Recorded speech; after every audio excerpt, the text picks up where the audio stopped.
Breaking news, Jim. What's going on in the transfer world? And our very own Jim White is ignoring us.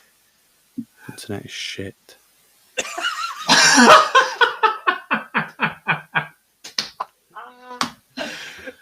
Oh, as Jeff Stalin once said, cutting-edge reports here on Sky Sports. That was unreal, that. And there's been a red card, Cammy, but for who? I don't know, Jeff. My internet shit. Oh, my word. Right. Boys, how are we all doing? We all right? I'm all right. I'm looking forward to a good couple of hours of transfer activity. I'm looking forward to Lee coming back to us at some point in the near future. And I'm looking forward to Josh turning his fucking microphone on.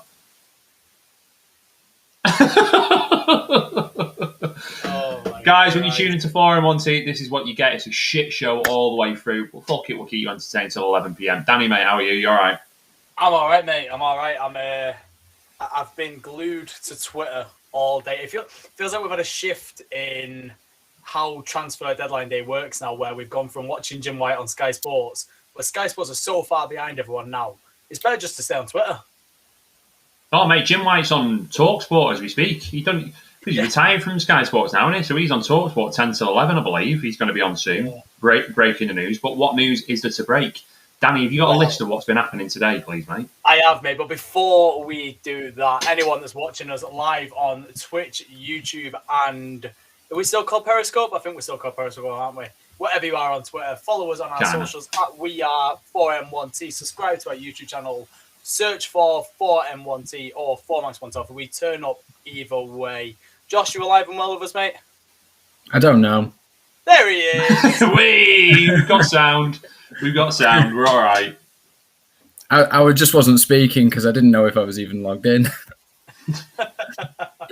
You sounded great, by the way, lads. Here he is. There he is. He's got a bloody tie on. But his internet shit. I don't know what was going on. Yeah, but I'm here. I'm back. Excellent. Lee, my question is, have you always had that tie, or did you buy it especially for today? I definitely did not, unfortunately, have it all of the time, and sometimes bought it maybe for today, but sometimes have it in the past. Moving on. My brain just got fucking scrambled with that then. It's too late in the day for that, Lee. Too late. Way too late. A simple yes or no would have done, mate. Right. Boys, the deadline day. What the fuck is going on there? The deadline day has been fucking mental. Now, unfortunately, on the red side, and we'll talk about our dealings in a bit, but I just want to go over a few that have happened or are on the verge of happening right now. And as well, anyone watching live, feel free to drop us some comments and questions below, and we will get back to you. Try and keep us up to date, because I don't want to seem rude scrolling Twitter and talking to you guys like the pricks on Sky Sports News do. But anyway, Antoine Griezmann potentially heading back to Atletico Madrid. No swap deal for Joao Felix, apparently. Apparently there was a swap deal in play, and now there is not.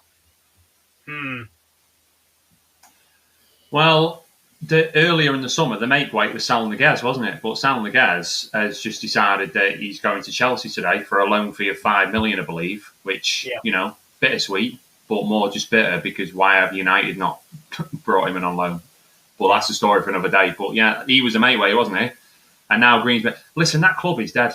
That club is absolutely dead. They put in a €75 million bid for Dani Olmo today. Where are you finding that money from? It's not just an amount you find behind the couch. Fucking hell. Just screams desperation, doesn't it? Desperation's one word, mate. Like, I just don't understand where they finding the money. They've had 3 senior players that have had to take pay cuts just to get Sergio Aguero on the books. So where's €75 million come from? Same place that €200 million was coming from for Mbappe, I suppose. Well, 3-4 months before he can come for free. Yeah.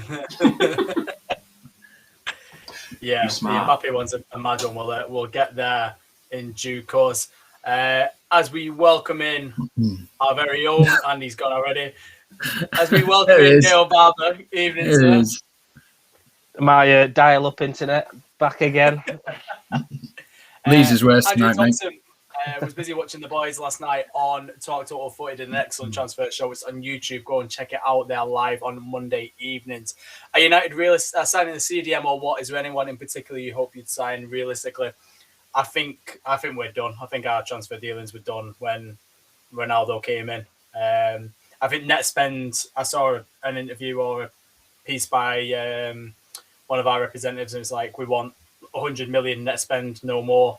We spent 130. We've got 30 for Dan James. It works out perfectly, really, doesn't it? I don't think anyone else is. With 2 hours to go, United aren't getting another deal done in 2 hours, are we? I'm loving that time he's gone.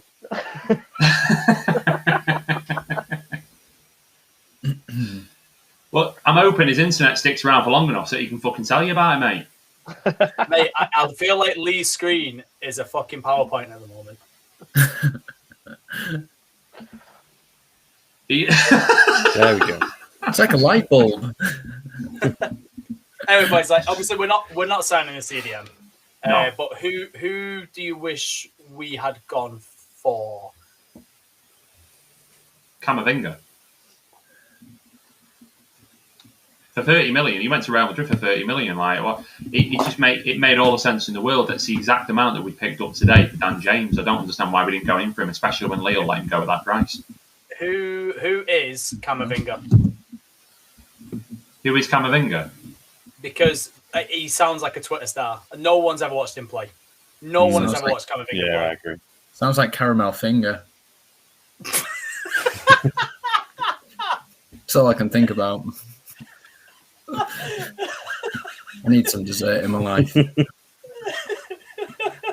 As a man that is on a strict diet right there. I'm starving, guys.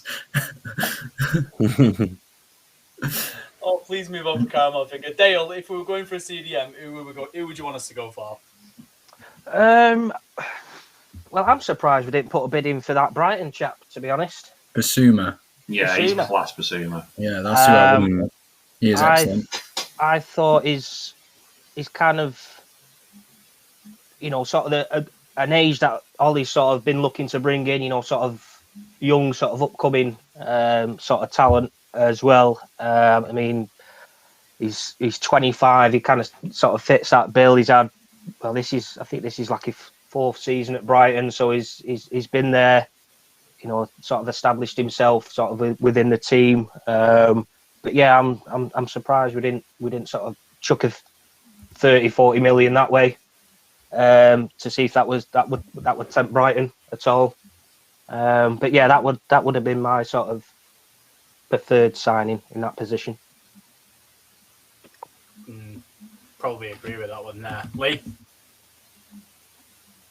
Yeah, I probably agree with Dale, to be honest. I think that he kind of would fit the kind of mould of that Kante and Didi Rice style of player. I mean, one of the sensible options would obviously have been for us to try and do a swap deal of some sorts where we pay a bit of money plus Lingard for Rice. But then how much does he want to go Chelsea eventually? I don't know. Not that they need him, because they've got the best player in the world in that position, in my opinion, in N'Golo Kante. So someone like him, well, yeah, player of the year and all that.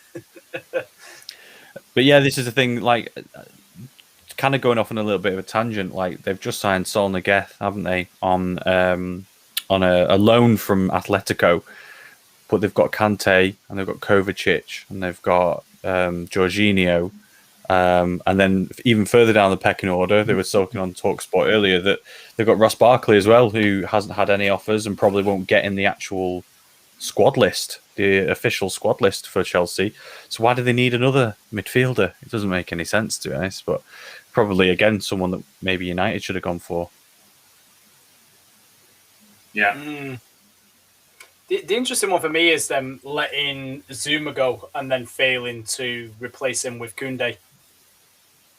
Like they've failed massively to get him by the sounds of things, their owner was just insulted with the offer they sent over. They play 3 centre backs, and they've only got about 4, haven't they now? Like they're going to sell themselves really short if they get some injuries in. Well, they were quite adamant in sort of saying we want the 70-odd million release clause paying if you want him, which is fair enough because that's in his contract. But Chelsea were only offering about 40, I think, 45. I was like, well, tough shit. You're not going to get him then. Yeah. I think the strange one for me for that was, I think did they not put the bid in, was it last Wednesday? Was it nearly a week ago? Yeah. They put the bid in. They've had a week to, sort of improve on that, have some sort of negotiations with them. But it seems they've put that bid in last week and then they've kind of just left it or forgot about it or whatever. But it was a bit of an odd one. Bit of a strange one in my eyes. But D Mash with a comment there. I think I'm pretty certain I know who that boy is. McTominay will do the job when he is back. I do agree with that. I think Scotty McSauce is the one. No, not McTominay. No. McTominay. McTominay. D Mash, we know what you mean. Thank you for tuning into the podcast. Yeah, and then Dan Norton, another one of the top total football boys. Any thoughts on Sunderland signing the German Lukaku? The German Lukaku? Who? I wish I could comment. So instead of commenting, I'm just going to plug your show from last night. YouTube, Talk Total Footy, Transfer Recap, brilliant show. Viva Ronaldo was left in the comments numerous times. Get in. We're moving to Ronaldo now, boys. Cristiano Ronaldo back at Old Trafford. We're not going to make this a full United podcast, but on a scale of 1 to 10, how buzzing are you all? 74. Oh, yeah. 6. I'm surprised there's any excitement to be met. I'll take that from a toffee. Excellent. We move to the toffees. Done deal. Moyes Keane off to Juventus. Josh, 10. thoughts? 10. 10.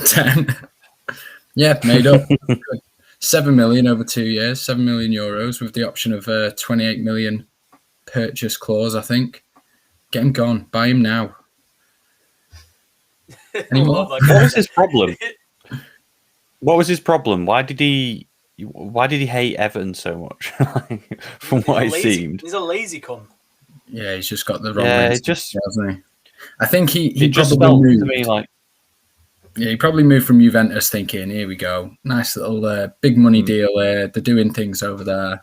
Then he got to Liverpool. He's like, this doesn't compare anything to Turin. It's freezing. Boy, you three have got about fucking 10 megabytes between you on these internets tonight. Shit, innit? I don't know what's going on. I can understand Dale's. I'm shot at you two. I'm looking at Sunderland's arrivals just because I was curious. The only German I can see that they brought in is someone called Leon Dejaku from Union Berlin. I believe that's how you pronounce it. Union Berlin. Union Berlin, yeah. Union Berlin. Leon Dejaku, loan transfer, second striker. So that must sounds be like Lukaku, so it makes sense. Yeah, that must be the German Lukaku. So good luck to him. Good luck to him in Sunderland this season. Enjoy League One. Absolutely. John Lloyd there. Viva Ronaldo feeling 1 billion out of 10 on Ronaldo's return. And then Norton again back in here. Penaldo back where he belongs. He won't be on pens. I'm telling you, he will not be on pens. There's no way. Bruno is too good at them. The first one he misses, that's when Ronaldo will be back on them. But until he misses, Bruno's not coming off them. No chance. So I've got some news. Here we go. Fabrizio Romano is tweeting that João Felix is not part of the Griezmann deal going to Atletico Madrid, and Barcelona are working to complete Luke de Jong from Sevilla. Yeah, that came out about half an hour ago. That one. Did it? Yeah, he's just tweeted again that Felix is not part of that Griezmann deal, and they weren't happy with just having one random striker that no one ever expected them to sign in Braithwaite, but now failed Newcastle signing Luke de Jong is on his way to Barcelona, it seems. he did score one of the best headers we've ever seen, though. He didn't mean it. Talk about. Okay, now. I just wanted Lee's reaction. You didn't mean it. 10 league goals in 2 seasons. Wow, fuck me. Oh my word, that's low on the standard. Make sure you keep them comments and questions coming in, guys. Like I said, keep us up to date as much as you can. Doing this, if we haven't got Sky Sports on, we don't know what's going on. A couple of more deals that have gone through today. West Ham have signed. They signed Vlasic today, the striker. Oh, Everton's reject. Yeah. Yeah, I thought I'd noticed that name from before. He's actually done quite well since he left us. Yeah. But how well has he done Yeah, then? Because I've not heard anything about him for the last few years. Not gonna lie, I didn't even hear about him full stop. I'm not... No, I'm saying 30 million pounds the deal is, and I couldn't tell you anything he's done. But football's gone mad in it. 30 million sounds like a lot. 30 million sounds like a lot of money, but that's because we're of the generation where Thierry Henry went to Barcelona for 16 million, and Rio Ferdinand arrived at Old Trafford 20 years ago nearly for 30 million and stuff like that. We're still living in that age where we think about those sums of money. 30 million now gets you Dan James, you know what I mean? Who, bless his cotton socks, I love Dan James, but he's not a 30 million pound player. But best of luck to him. I'm sad to see him go, to be honest.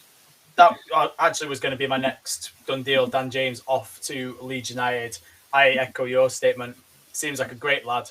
I think Leeds is a great move for him.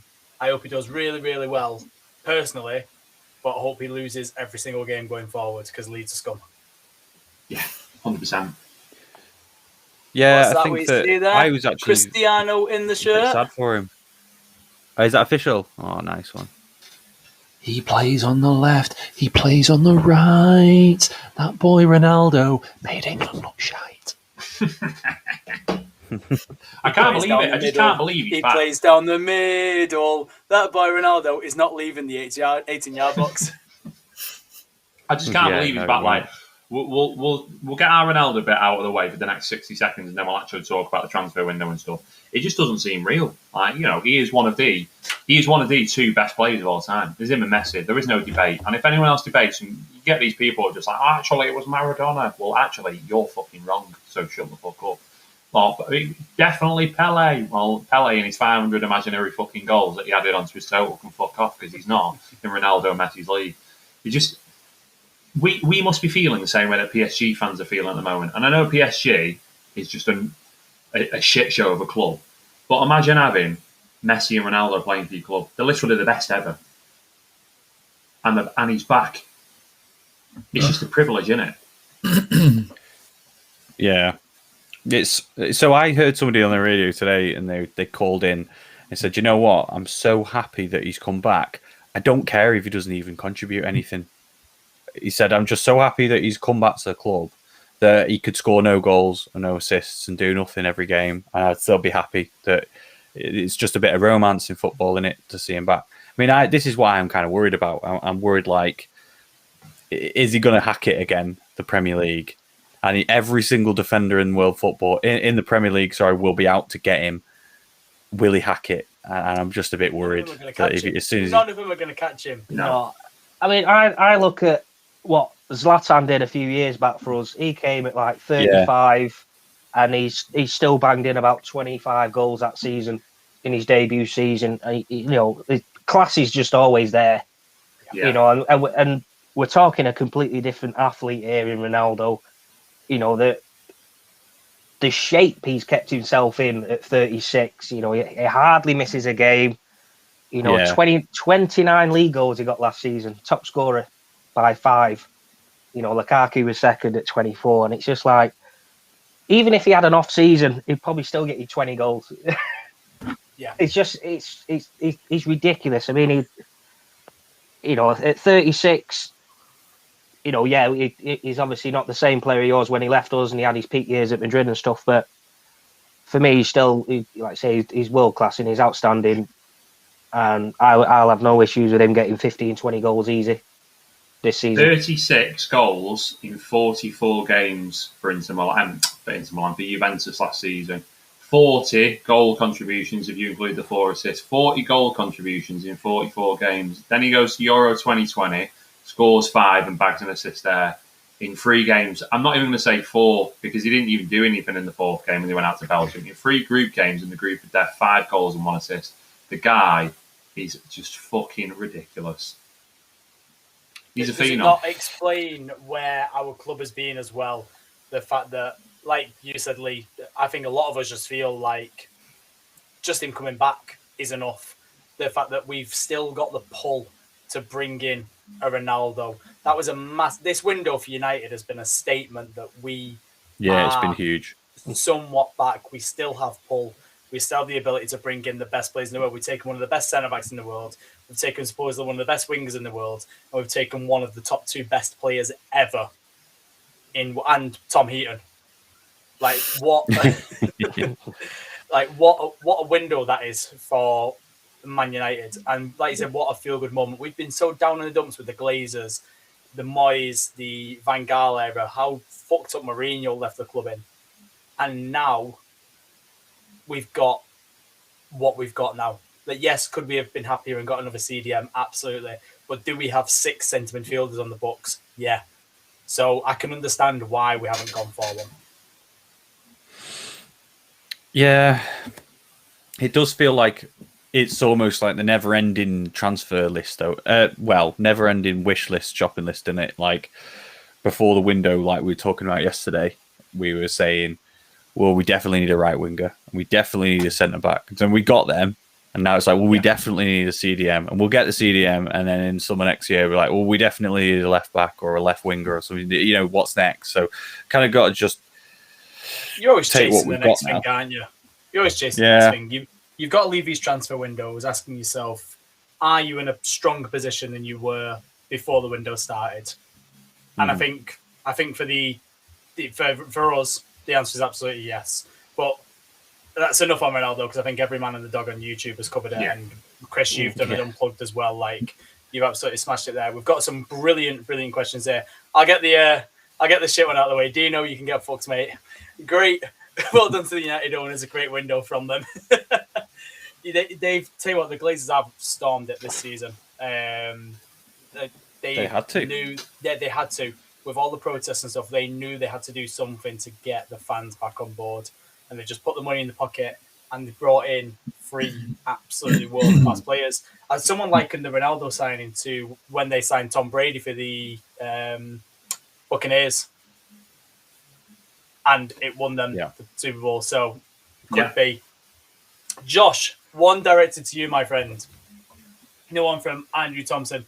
What's your opinion on Rafa so far? Obviously, you stated your opinion quite well. And what are the expectations for this season? He's quietly started decent after a lot of stick and negativity when he's there. And I posed that question to you the other day of, like, what would it take to turn him around?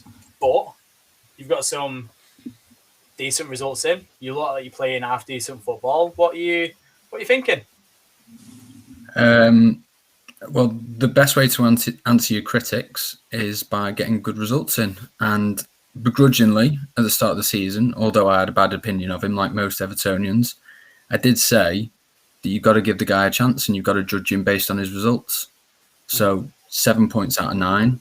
It's a great start. Could have been 9 out of 9 if we've, maintained the upper hand against Leeds. But a good point away at Ellen Road. I got nothing bad to say about the guy. It seems like he's doing a magnificent job behind the scenes. The lads are really starting to pull their weight and deliver good results on the field. We did brilliant against Brighton at the weekend. So, my opinion every weekend so far is improving with Rafa, and I'm really pleased with what he's doing.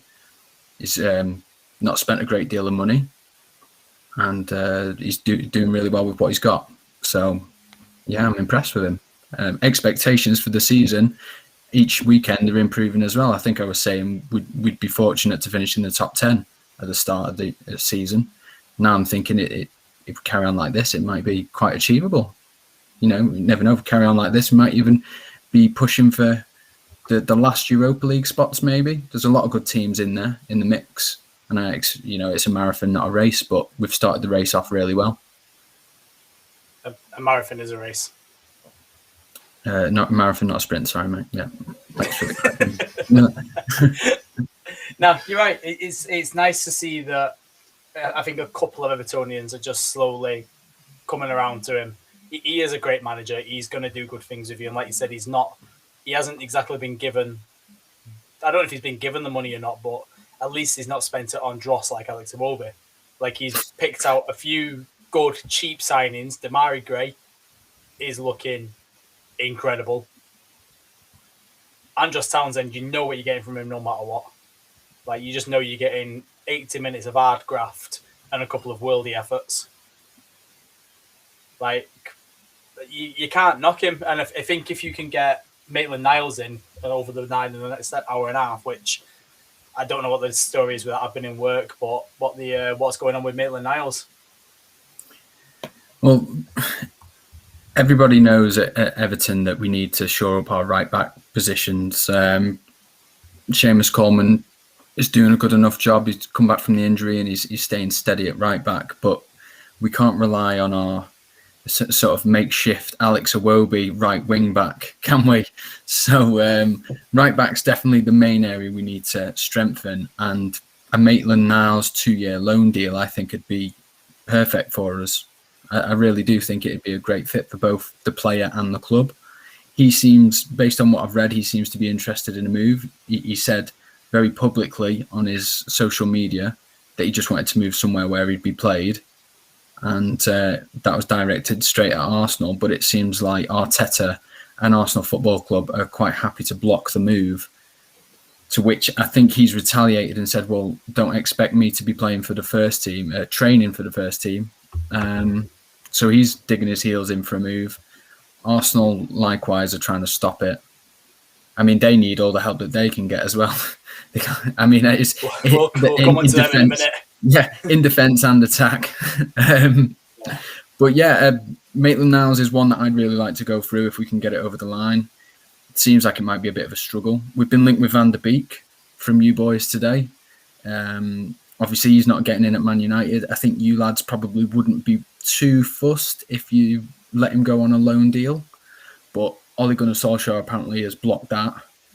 So I don't think we'll be seeing any move for Van der Beek on loan.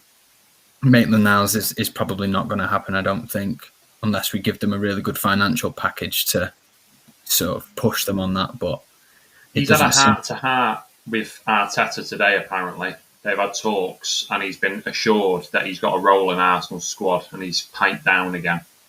That's all that's been coming out. I don't know what that means. Bollocks, that's what that means. Does he want to be playing for bottom of the table Arsenal when he could come to 7 out of 9 points Everton? I'll get that in there. There's not many seasons past where I could have said that. Let's go there. Let's go there. Go on, let's address Arsenal. Dimas comment, what do Arsenal need? A new manager or players? Who would you actually keep at Arsenal? I tell you what, for a club that has spent £155 million this summer, that's insane. They need to spend another £155 million just to rectify those decisions. On who? Who have they bought? Like, we were going over this last week, weren't we, lads? Yeah.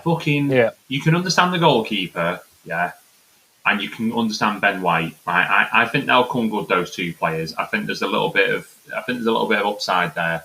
But the lad in midfield, why is his name escaping me? Lokonga. No. Who? Yeah, no. It's Lokonga. No, not him. But what's his name? The lad who was on loan last season, he's come back. Odegaard. Odegaard, that's it. Bloody hell, how did I forget Odegaard's name?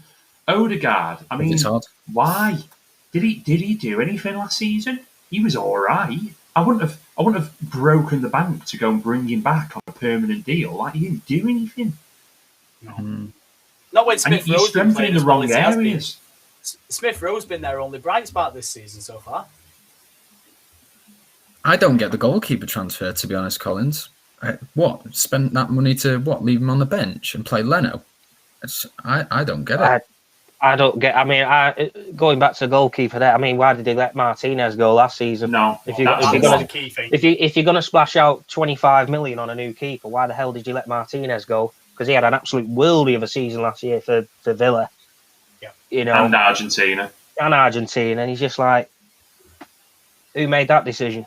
You know, he'd easily done better than Leno last season, but. Going back to what you said, Chris, I mean, 150 million on what? I mean, bang average at best sort of players that have come in so far. I mean, they've just spent another, was it 15, 16 million on a right back from Italy. Who that? To be honest, is it said by Tommy Asu, who played for Bologna? Yeah. Yeah, I mean, I'll be honest, I've never heard of him, so I can't really comment on that signing. I've not seen him play. Not heard of him, so a bit of an unknown that for me. But it's just the recruitment just hasn't been good enough. No. And I'll be honest, you could put Messi and Ronaldo in there, and he probably still wouldn't do a difference. Honestly, it just strikes me like the left hand doesn't know what the fucking right's doing. There's no organisation. Arsenal are where we were, where United were. Maybe 5 or 6 seasons ago, but worse. Like, I just don't know. You know, when you look at a club and you just think, like, I'm going to say something that's going to shock you here, because I've got no sympathy for Arsenal whatsoever. But we got to call things as they are. They're a great football team with a great history. They've got a great fan base, and I feel sorry for them. Like, this shouldn't be where Arsenal are. This shouldn't be what's going on. Arsenal fans have been racially abusing Tomiyasu before he even arrived, using Asian slurs. They have Arsenal Fan TV. Their fans are some of the worst in the fucking world. They deserve everything they are getting right now. I don't think of them. I don't think of Arsenal Fan TV, and I don't think of these fucking idiots on Twitter when I think of the Arsenal fan base. That's not who I think of. And you could say that about everyone's fan. Look at United. If people thought of United's fan base as Mark Goldbridge, that other prick that says Ole Gunnar Solskjaer should die on every single one of his fucking podcasts, and just all these tools that are on social media, like, they're just not representative of proper fan bases, are they? That's not who the fans are. I do feel sorry for Arsenal fans. Like, this, it's a good club with good history, and they shouldn't be bottom of the Premier League. They shouldn't be bottom of the Premier League. It's an absolute shit show. Arteta should never have been given that job. They should be He shouldn't have been given that job, Arteta. No, but they have. And it's their own fault because they've stuck with him and they've stuck with Edu. And their owner doesn't care. Sadly, I can't feel sorry for them because they're in the same position we've been in and they didn't feel sorry for us. Like, whenever United were going down the toilet, it's let's laugh at United. Let's laugh at United. Look how shit they are about Ferguson. And we told them all that when Wenger retired, you're going to go through the same, but worse. And guess what? They have. Do you know what, though? Do you know what? And let's all speak from the heart here. Don't you wish it was Liverpool? Oh, yeah. Oh, God, yeah. I want it to be Liverpool. Time, yeah. I want it to be Liverpool so badly. No. Well, they're not signing anyone at the minute. They signed one player and that's it. It's very strange. Oh, and they've announced Henderson's new 5-year deal or whatever. I love that they waited until transfer deadline day for that. I mean, don't get me wrong. The player they've signed, he's a fucking good player. I'd have him. I would have had him at United. But absolutely. One player is not going to be enough to bridge the gap that they left behind them last season. They were shocking for whatever reason or another. Call it injuries, call it anything else. But they needed a bit of an overhaul this summer, Liverpool, and they've just not done it. And I don't know whether that's because of politics. I don't know whether that's because of money. They're a bit of a strange one, Liverpool. You'd think they'd want they've not done it for a while. Where they were. More no. They've not done it for a while when they've needed to. Andy Thompson, one that I forgot about. Has Rondon signed yet, Josh? I think it's on the verge. 2-year deal. So I've read. I'd be made up if that would be a great signing. Yeah, that would be a great signing. That we need it, like the right back area strikers. We've got Calvert-Lewin as a an all-out striker. The rest are wingers really. So we need another number 9 in the squad, definitely challenging. Or if Calvert-Lewin's injured or knackered because we play him every game, rely on him too much. Pulled out the England squad, hasn't he? I've noticed that a lot though, and a lot of the managers are saying, "I'm sorry, but you can't." I don't know if it's the manager or I saw Thiago Silva posted a picture of hands being tied on his social media, basically saying the manager's the South Americans just aren't allowed to go, are they? Yeah. It's just I don't personally have an issue with Calvert-Lewin not playing for England because they're going to start Kane. He's Southgate's golden boy, isn't he? So yeah, I agree. He's probably not going to get in. Talks Football TV, glad to have you on board, mate. Ronaldo's come home, and I am so happy. I think we all can agree with you there. Tim Goodwin, good evening, sir. United may look to have a good window, but they bought last year's target, someone we didn't need, and no CDM. Varane, the highlight. I can't say I agree with that, really. We bought last year's target, but we saved like 40 million on him. And we managed to come second in the league without him. We didn't get a CDM, correct? I kind of get where he's coming from, though. It's kind of what I was saying earlier about like we had these targets last summer, and that's who we went for. And from what we've seen, maybe towards the end of last season and at the start in the first 3 games of this season, with the obviously not looking at the Leeds game, but it kind of glaringly obvious that we can't rely on Fred anymore. And are we really going to challenge for the title with McTominay? I don't know. Come on, we've not lost a game yet this season. We're 7 points from 9, same as everyone else. We're only saying that now because we looked poor against Wolves, but we just got outran. With McTominay back in that team, no one's batting an eyelid against our squad. We just like Fred sadly is a scapegoat who's going to get everything when he's playing on his own. I didn't see Pogba getting half the shit that he got on. Pogba had a worse game than Fred on weekend. That's because he was pushed out of position to accommodate. Centre mid is his position. He's not. He is not. But he was kind of restricted a bit, I think, because of Fred, and he wasn't pushing forward as much as he was, say, like against Leeds or when he was more influential last season. It just feels like Ollie keeps making the wrong decisions with things, and if he is the one that's apparently blocked a Van der Beek loan to Everton, then why? Like, is he really going to play him? And if he is, and that's the reason he's blocked him, then just fucking play him. Like, you can't just keep going along saying he's doing well in training, he's doing all right, and he keeps working hard, and he'll get his chance. We'll give him his chance then. Like, Fred can't go into the team again after last week's performance. He just can't.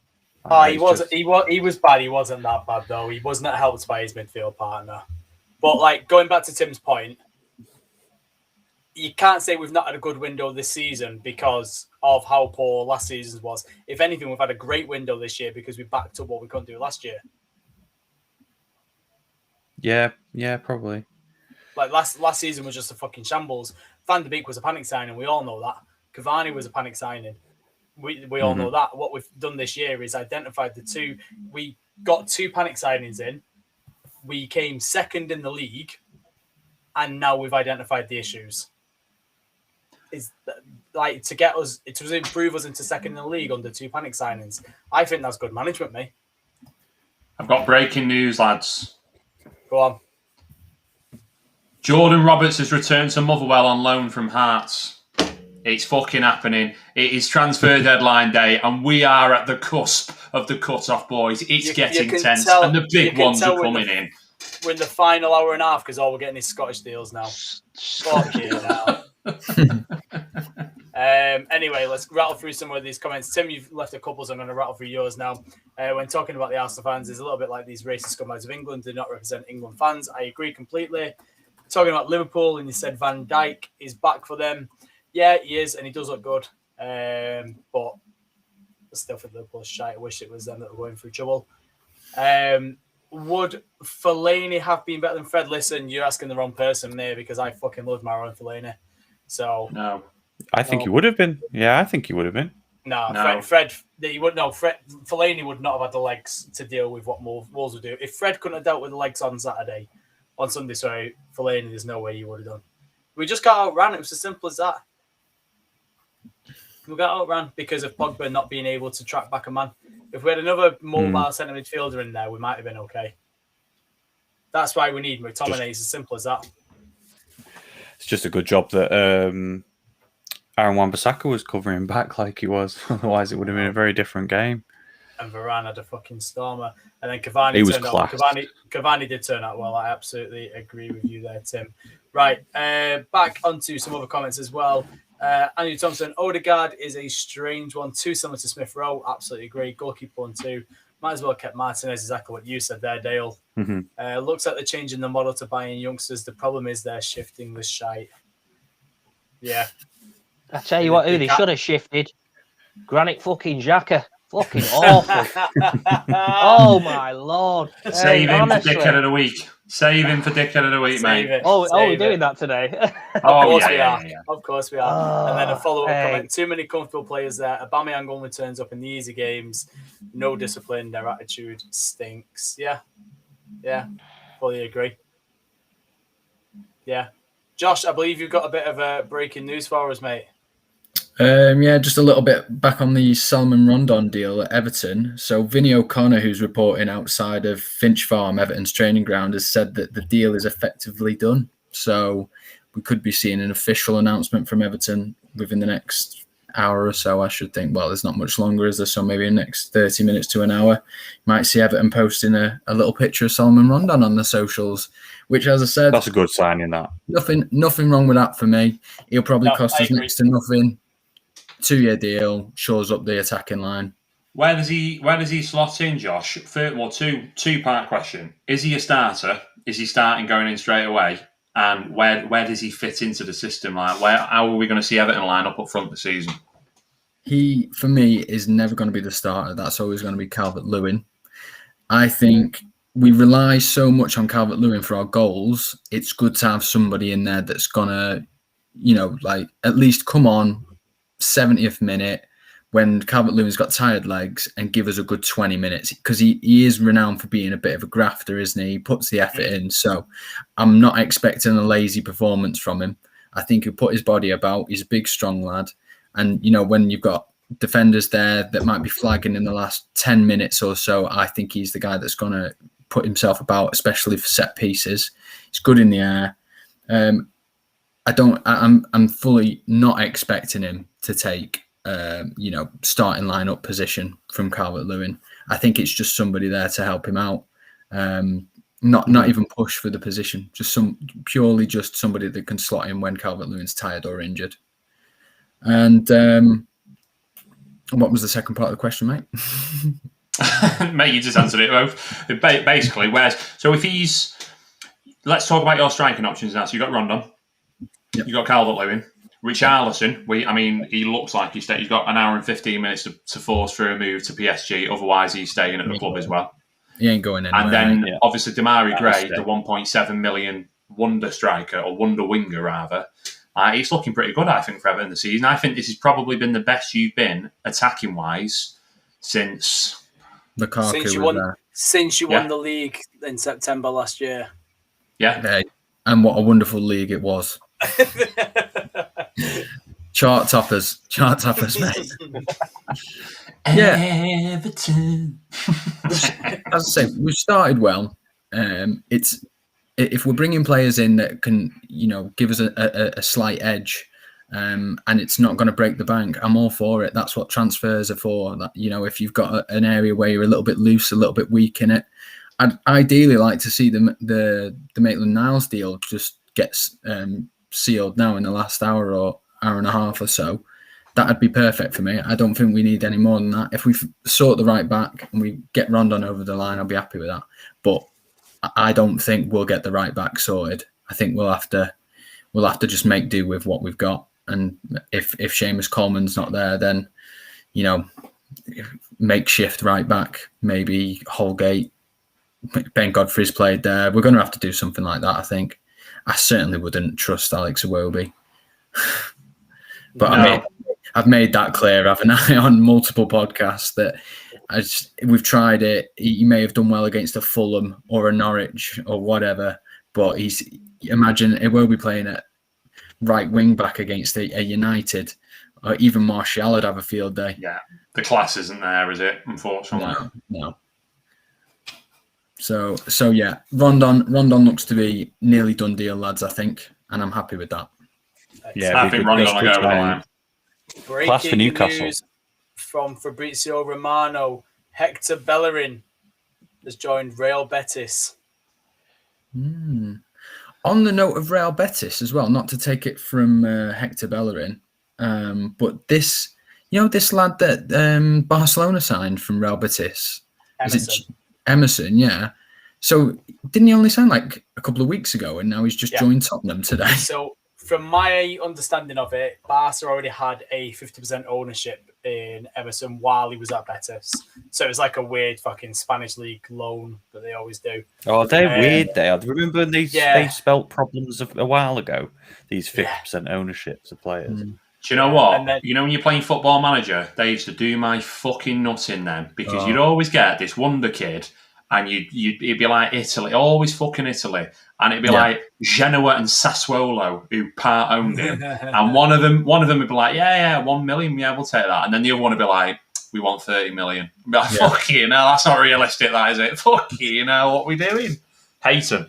So it was always Italy as well. It was always Italy.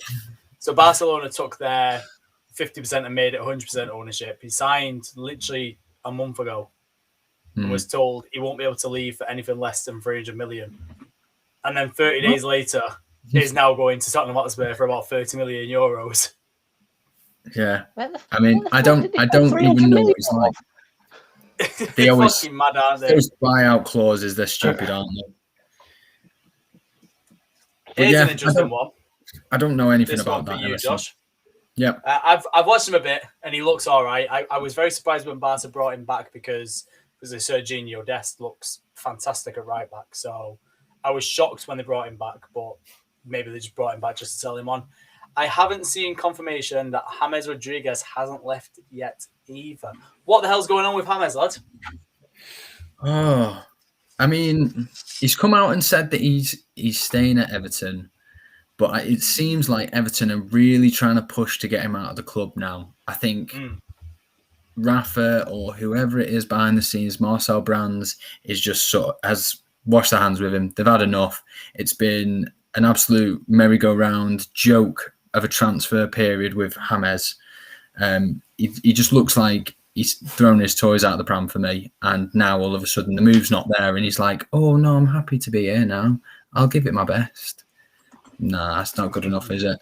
So AC Milan have been linked with him. I don't think that's happening. I've seen a couple of reports saying that there's already a done deal there, but I don't think that it's going to happen. I've seen him linked with Porto heavily. Doesn't look like that's going to happen either because there was supposed to be a deal there for us. And is it swap and money for Diaz, the winger, Diaz? Yeah. But Romano's confirmed that's fallen through and that is not happening. And I can only assume it's because a financial package wasn't agreed with James. So yeah, I don't think he'll move, but I don't think the fans are going to love him. He's certainly not a fan favourite anymore for me. And we've not needed him. We've not needed him first 3 games. So, when people were saying last year he's a luxury player, are they right? Yeah. I mean, he's class on his day, isn't he? Yeah. He is. But his day is just not often enough. No. And there's a lot of players like that. We see a lot of players like that these days where we know that they're excellent, but they give it 1 in every 6-7 games. And that's, when you're paying probably about 200 grand a week in their wages, that's not good enough, is it? No, you can't. He's been like that since his World Cup that he was brilliant that got him his move to Madrid. It's almost like, right, new club, now he's going to kick on. And then he didn't. So he went to Bayern. And right, new club, now he's going to kick on. And then he didn't. And it was just, he's always been, he's like Coutinho as well. Where the fuck's he now? What's happened to him? He's not playing for Barcelona because if Barcelona play him for a certain number of games, they have to pay more money for him. Yeah, a massive chunk to Liverpool. Like 10, 15 million, isn't it? Yeah. I've just seen in black and white. I know we said it before as well. But I've just seen in black and white. Yeah, at the start of the season, Barcelona were thinking about having Depay, Griezmann, and Messi up top, and what they've actually ended up with is Braithwaite and Luke De Jong. Oh man, that is fucking abysmal. I wonder how they're going to do next year in the Champions League. Fucking group stage is out. Tell you, another striker on the move. Crystal Palace have announced the signing of Odyssey Edouard for £15 million from Celtic. Dale, you're a big fan of the Scottish League. How is Edouard going to do in England? Shite. Move on. No, I mean, for Palace, I mean, 15 million. It's not. I don't think it's like a too much of a risk for them, for that sort of price. I think that's kind of something, a player they're worth sort of taking a punt on, for 15 million. I mean, I think he was quite prolific for Celtic these few seasons he's been there. So worth a punt, see what he could do for him. They've brought in quite a few players now this summer, Palace. They did get rid of sort of quite a few of the older brigade, shall we say, that were there for the last few seasons, and they've seemed to Vieira's sort of targeted a few sort of the youngsters as well. Remains to be seen how they do this season. I tipped them to go down, so we shall see. Do you know what? That may have just swung it. That signing of the striker. I mean, the options they got up front, really. If you take out Zaha, but yeah, I mean, Benteke, is he going to get you 15, 20 goals? No. Jordan Ayew, I mean, I think I read something about he's not scored in 30 Premier League games. It's they're lacking seriously up front. So hopefully this chap can come in and get him a few goals. I've just looked at his stats. Are you looking as well, Danny? No, I was looking at their squad. So you go for the stats first, and then I'll go for the squad. I'm just saying, 22 in 40 last season for Celtic across all competitions, and then 19-20 season where Celtic last actually looked like a decent team, 28 in 47. But he's only, I mean, I know it's a good record, don't be wrong, but he's only 23 as well. So there's quite a lot of upside there. Is it, though, a good record? He scored 6 in one game against St. Mirren. Nah, I'm only messing. But, you're coming up against teams like that, then you're going to get a bag full. He's built. He's a big, strong lad. But if you're coming up against teams like St. Johnston, you're going to get goals, mate. I don't read into those stats. I suppose the advantage he's got is I just read there myself that he scored 7 in 7 against Rangers. At least he has turned up in somewhat of the big games. Palace, I think, the only big game. The only big game, numerous times. I think they've done a bit of decent business this season, Palace. I think it's a good signing, yeah. Patrick Vieira. They brought in Will Hughes from Watford. That's a good signing. Tidy midfielder. They brought in that Michael Olise from QPR, who's supposedly the next big thing. They're going to get Esse back from injury, who, when he was playing, looked phenomenal. They've kept Zaha. They've kept Mateta. They've just brought in Edouard.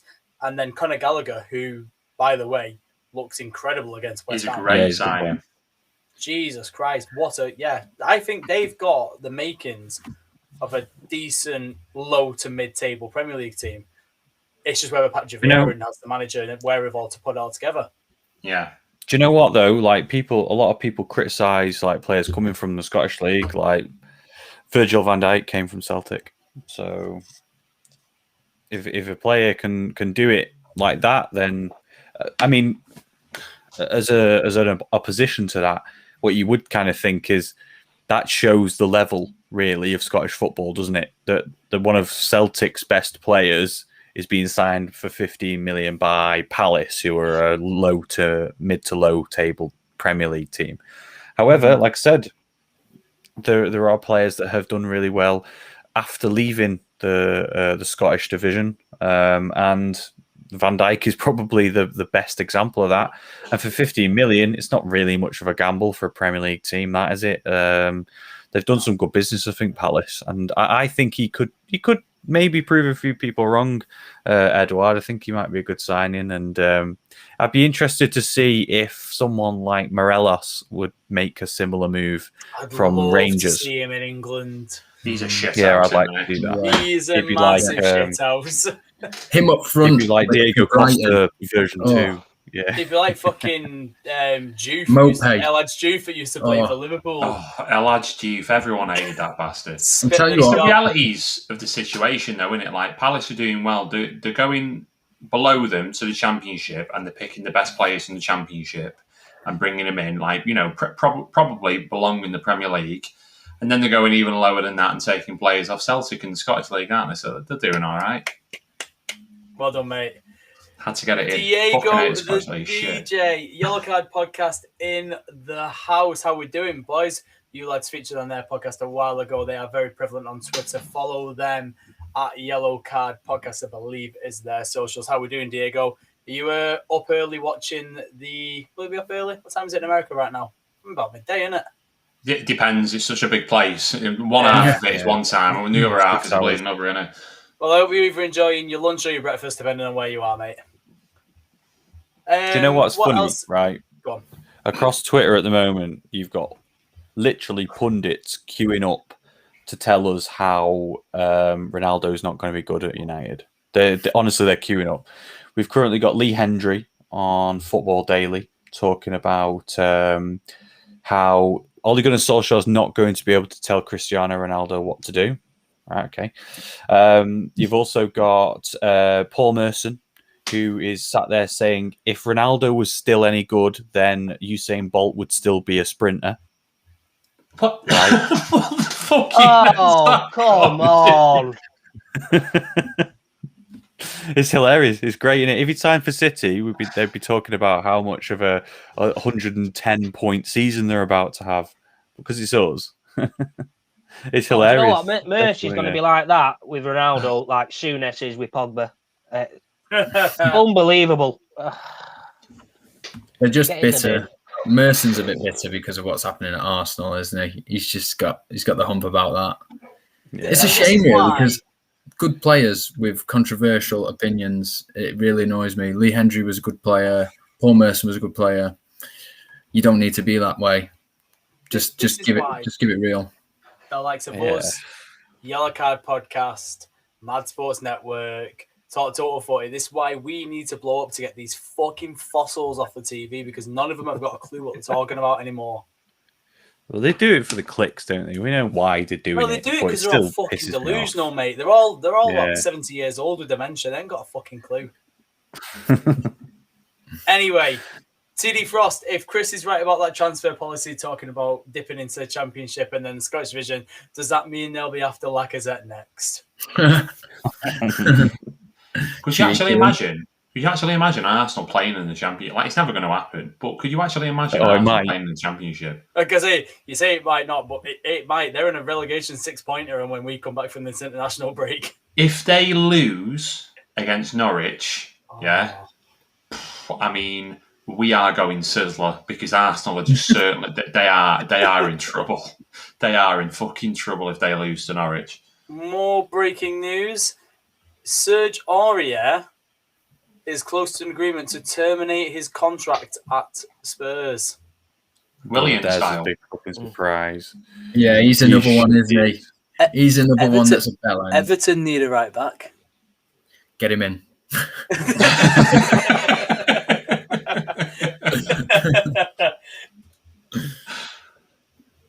I think he's all right on his day. He's another one, though, on his day when he concentrates, but he has this horrible knack of just like losing concentration in big games at key times and just he'll have 3 or 4 good games, he'll just ruin it with like a rash tackle or something and get himself sent off. He's a liability. Absolutely. His one good game comes every 6 or 7 though, like a lot of the others. Boys. And it's in the fucking Carling. Boys, Koundé looks back on £68 million on a permanent deal with no buy option confirmed. Fabrizio Romano. Jules Koundé to Chelsea. I was just looking at a Romano tweet then. That wasn't what I was going to bring up. Let's have a look. No, it's gone now. Mate, I think you've Maybe been it's out by a rubbish. fake account. Yeah, maybe. Yeah. Who wants to hear Paul Merson's words on Ronaldo? His first sentence. You want to hear this? This is cutting edge. This is cutting edge analysis on how football works. This Paul Merson. What can Man United expect from Ronaldo? They will get goals. Put the ball in the box, and they will score goals. Thanks for that, Paul. Cheers, Aristotle. Fucking hell. Right. Cheers for that, mate. Lad, we've got a massive, massive topic that we haven't even spoken on yet. And it's a transfer that hasn't happened. And that is today, Real Madrid, they put in the €200 million offer that PSG have been asking for all summer. And PSG rejected the offer. In 3 months' time, Real Madrid can walk into Kylian Mbappe's office, hand him a contract and say, in 6 months, you can come here for free. And Mbappe has said all summer he is going to leave for Real Madrid. When does this financial fair play business and money laundering end for PSG? How are you rejecting 200 million when you're going to let him walk in 12 months' time? Because you've got fuck you money. That's how much fuck you money you have when you can say fuck you to 200 million euros. That's ridiculous. How rich do you need to be to turn that down? It is mental. Like, I don't get what they think they're going to get out of it. I mean, I find it mental for another 6 months. I mean, I find it mental. Madrid have even gone and done that. I mean, that's the other side of it. Yeah. Why? In 3 months' time, 6 months' time, sorry, you can sign a pre-contract with him. Why are you splashing about 170, 200 million? How important is this year's Champions League to them when they could just have next year's? Like, it doesn't make sense. It doesn't make sense them offering that amount of money. It doesn't make sense PSG rejecting that amount of money. It doesn't make sense that amount of money. Full stop. Like, we should be putting some sort of cap. They're playing Football Manager. They're just playing it in real life. Ridiculous. 200 million euros, and they've rejected it. I don't know what's mad. They're offering it or they're rejecting it. That won't even make Mbappe the most expensive player in the world because fucking Neymar was 220. Well, that was after Barca hid how much they actually paid for him. Yeah, that's true. I think I get why Real Madrid was so adamant to get him this summer. Because in 3 months' time, he is open to everyone. Yeah. But he's not going to everyone. No, he's not. But could you imagine, hypothetically, and comments slate me all I want for this because I'm laying out a hypothetical situation, which means it won't happen. But imagine if Paul Pogba and Rafa Varane and his idol Cristiano Ronaldo ring Mbappe on the 31st of December and go, fancy coming to Manchester, lad. And Real Madrid lose out on their star player. Now, I'm not saying that's going to happen because it won't. But he's got mates here and he's got his idol here. That is a hypothetical situation. Another one is where's the spectacle of the? Yeah, and Liverpool, they want him as well. Well, they've got no money. Oh, yeah, he's destined to go to Liverpool. Liverpool aren't getting him. I'm talking clubs that can actually afford him. So us, City, Chelsea. But, I mean, wherever Barcelona are finding this fucking tax money from to be offering 75 million for Dani Olmo. This is the thing, though. There's no spectacle in Spanish football anymore. Now that Messi and Ronaldo are gone, who do you watch?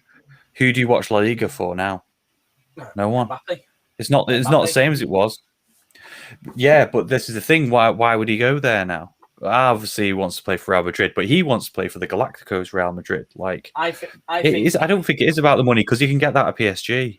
Yeah, I don't think it's about the money. I think it's if you want to win the Ballon d'Or, you cannot stay in the French league. No, but this is the thing. It's not money. It's not money that he's getting from his wages. It's money that he's getting from playing for Real Madrid. Listen, you can play for PSG, and you'll get a wedge for playing for PSG. You play for Real Madrid. Real Madrid are still, money problems aside, they're still the biggest team in the world. They'll always be the biggest club in the world, without a shadow of a doubt. United will be close and Barcelona will be close, and you'll always get other teams that will get within such a distance of them. Real Madrid are the most famous and biggest club ever, and always will be. And the opportunities that you get, even in a shit Real Madrid team, for playing for Real Madrid commercially, must be absolutely astronomical, like through the roof. He could probably double and triple his earnings, no matter how much PSG pay him, just by playing for Real Madrid and picking up a basic wage there. Does that make sense? I just think there's the financial implications for him are just a lot better heading over to there. Plus, could you imagine, from a competitive sort of view, could you imagine if he was a player that went over to Madrid and turned them back into European challengers and winners? Yeah, that's what he wants, doesn't he? He wants to be what Cristiano Ronaldo was to Real Madrid. He wants to be what Zidane was to Real Madrid. That's why he wants to go there. The Spanish League, we think as fans that the Spanish League isn't exciting. I sat down the other night and watched Real Madrid versus Levante, and that was the best 90 minutes of football I've watched in fucking years. If anything, it's opened up the league even more because now that gap between the top clubs has closed. So for me, I understand why people would still want to go to Real Madrid, and like they've got the brand new stadium opening up next year. Like you think now next year you've got the renovated Bernabeu, you've got Mbappe coming on a free, they've got money for Haaland, they've just signed. I'm sure they've just signed Camavinga to stick a middle finger up at PSG. Probably because, like, you want your top target next season? Well, fuck you. You're not letting us have our player. We'll take who you want. I'm sure they don't need a holding midfielder. Why would they? They've got a better holding midfielder. Casemiro. Very strange one. I don't know. It's the whole thing is strange. They've got Kroos, Modric. They're probably getting a bit past it now. Kroos probably not, but Modric has got to lose his he's like pace soon, isn't he, Modric now? Whatever he had less. Exactly. Modric is 54 years old. And then you've got who's the defenders now then? Well, that's the issue with Real Madrid. Rather than signing midfielders, they should have signed. I don't know. Because they started on the other game with Carvajal, Eder Militao, Nacho, and David Alaba at left back. Oh my god! Them centre backs are a problem. I think Camavinga's going to be a good signing. I think he's young and. Did you just call him Camavinga again? Yeah. Still hungry, mate. I'm still hungry. I think he's going to be a good signing. You know, when Real Madrid purchase players, they go one way or the other. It's one of those that they brought in for the finance of the club, and they'll probably sell him on in a year or two, and maybe make the same money back, if not a small profit. I think he's one that's going to fit in. He's got the longevity because he's young, and he's going to do a job for them for a good 10 years now. I think he's going to be a solid fixture in that first 11, and he's there for keeps now. I like when they brought Modric in, for example. Yeah. I think he's one of those players. I mean, we know about Real Madrid. They've got one of those sides where they're going through a bit of a bad patch. Where they're not looking like the strongest club in the league, not by a long shot. Usually they are, or Barcelona are, but both of those clubs are going through a bad period. So they need to rebuild. And I think bringing players like him in, they're not looking at, somebody who's just going to have a quick in and out. It's really, they need to be looking at players for the future now. And I think he's one of those. Yeah, I think he is. Can he play centre back? But this is it. Do you know what it says to me? Will they go out and try and get someone like Virgil van Dijk next year? Well, if they're not paying money for Mbappe, could you imagine that? They're gonna have 200 million to play with next year if they're not signing Mbappe. Well, if they're signing Mbappe but on a free. Would you not offer 200 million for someone like Van Dijk and then just take Mbappe on a free in January? That's probably what they'll do. They can't take him in free on January. No, it's just the fact they offered him in January. Free signing, can't you? Yeah. You offered 160 million for a player that you can get for free in 4 months. Like, you can sign a deal. Like, who? You offered 200 this morning. Yeah, I know, but this is what I'm saying. euros. Like, how has that conversation gone? So they've offered 160 million for him the other day, and then he's come back, and someone's turned around to the president of Real Madrid or whoever's making the fucking decisions there, some fucking crazy arsehole, and gone, 160 million, they've rejected it. What do you want to do? Because we can get him for free in 4 months. And he's just sat there and gone, 200. It just makes no sense. I genuinely believe they are worried about the Premier League sniffing around him next season. I think that's why. And for 200 million, they'll make that back in 2 years on shirt sales alone and advertising rights. The new face of La Liga. 200 million is nothing. Like, yeah, there's a billions in debt, but so United, we're still splashing cash. Yeah, do you know what's wound me up the most about this whole ordeal? Someone rang the radio the other night and called him Mbappe, and I've been thinking about it ever since. Sickening. Turns your stomach, don't it?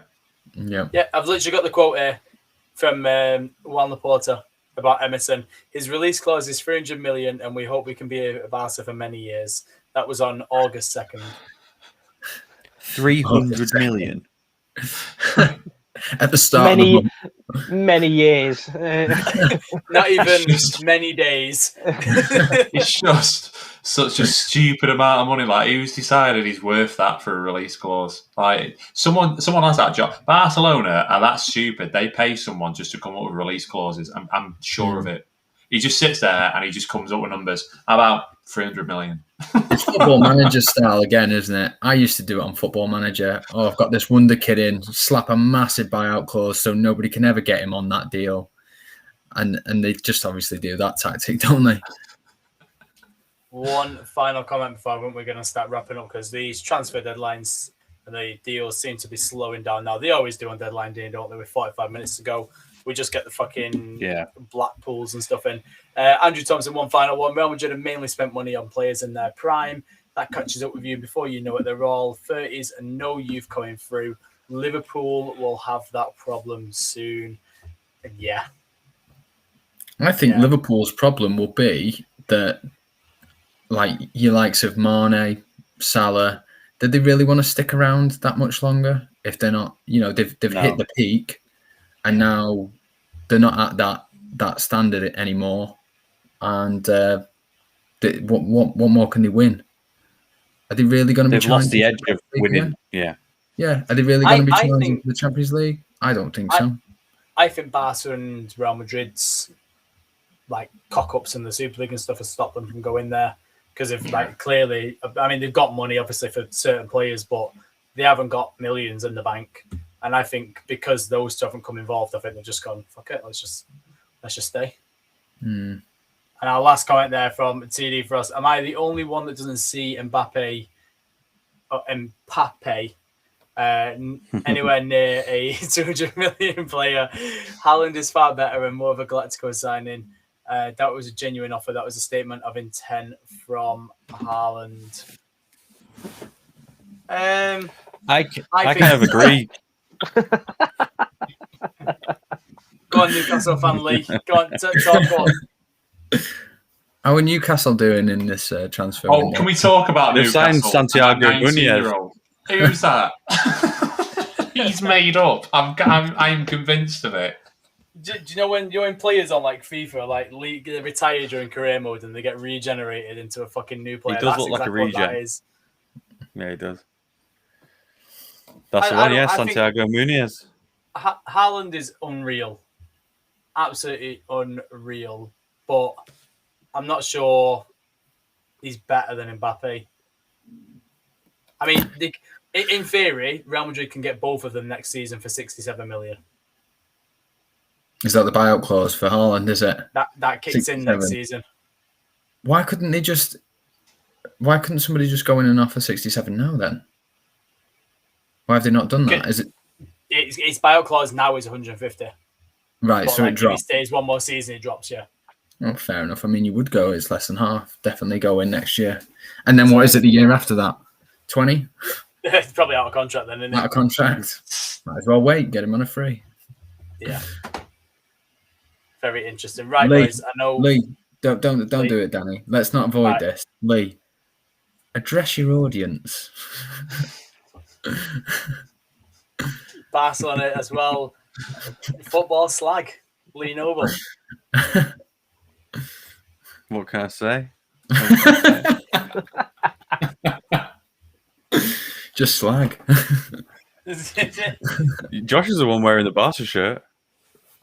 I am. That was the Messi transfer that encouraged that. He's a Barcelona supporting closet Geordie who likes to dress up as Jim White on the last day of August each year. He's a complex man. Is Ali. That description alone deserves some kind of nomination. You know what?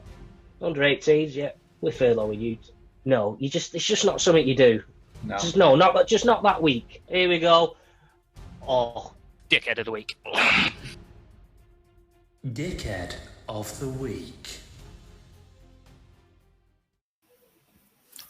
Oh, I've missed that intro there. Dickhead of We're the back. week. We're back.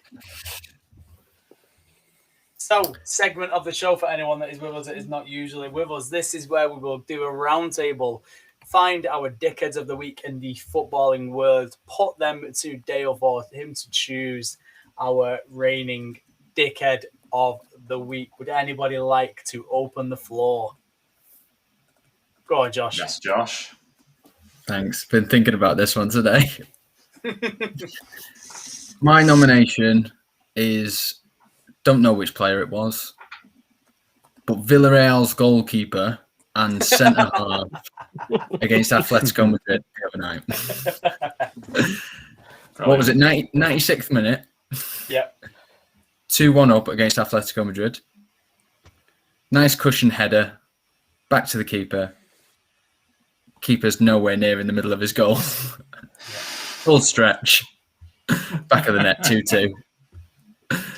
What an own goal to concede in the 96th minute against Atletico Madrid. If you haven't seen it... The keeper's got to be blaming there, hasn't he? Like, the centre-back doesn't got a clue that his keeper's going to walk about. Mate, the centre-back, I think he heads it outside of the box. Quite... I'm watching it again. Quite a bit outside the box. What is the goalkeeper doing? Nowhere near his line, first of all, and the middle of the net. If it had just been stood in the middle of his goal, like most goalkeepers would, comfortable, no issues, 3 points in the back. But instead, Mr. Deeds' servant, stop change, What a reference. is fuming in the dugout. So my dickhead is just Villarreal. It's all Villarreal, all of them. But mainly the goalkeeper and the centre half. Phenomenal. I love it. Next. Nice.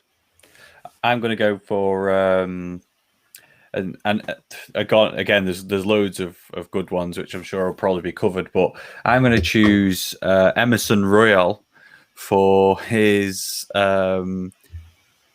just the fact he had a £300 million buyout clause. Like if that was me, you could be the best player in the world, but if someone suggests a 300 million, you say no. you say no. Like you say, right, I know that's a lot of money, right? Maybe half it, 150 million, just keep that in. But 300 million is ridiculous. Only for him to then end up leaving anyway after about 2 weeks and ending up at Spurs, which is, imagine going from having a 300 million buyout clause to ending up at Spurs. Like, that's a decent turnaround of events, isn't it? So there you go, that's mine. Danny, me or you, mate? You know who I'm going for. You just can't get over it. I just can't get over it. Fucking Real Madrid, they're bored. Yeah. Just can't get over it. You have, right? It's been, because there's just more and more that's coming to me as I try and comprehend what's going on in the club. So you offer 160 million euros for a player that you can sign pretty much for free in 4 months' time. So for the sake of not waiting 4 months, you bid 160 million for him, and you get it rejected. Now, it's been well speculated all summer that for less than 160 million euros, there or thereabouts, you could get Harry Kane. And they've made no secret of that. You can get Harry Kane. So if you want to strike, you go and get Harry Kane with that money. Or you've got Haaland, who's got a very well, sort of in the public eye, minimum transfer fee that you can go and get him for. He's got a minimum buyout. And you get that for less than 160 million. But no, what Real Madrid decided to do is, even though they can get Mbappe in 4 months' time for absolutely fuck all, something we've mentioned many times in this podcast, we'll just add another 40 million on top of that, make it 200 million. And then he got it fucking rejected again. PSG's bored. They're that rich that they're just like, nah, we just want to fucking play Football Manager and see Mbappe play with Messi this season. Unbelievable. Real Madrid's bored. I'll stay in Spain. I'll go with Barcelona's board. Numerous felonies. Where do I begin? Like I said, 300 million buyout clause on Emerson, and then selling him only 29 days later after re-signing him. Signing and paying 800 grand a week for Antoine Griezmann, only for him to flop and send him back to Atletico Madrid. Signing Luke de Jong.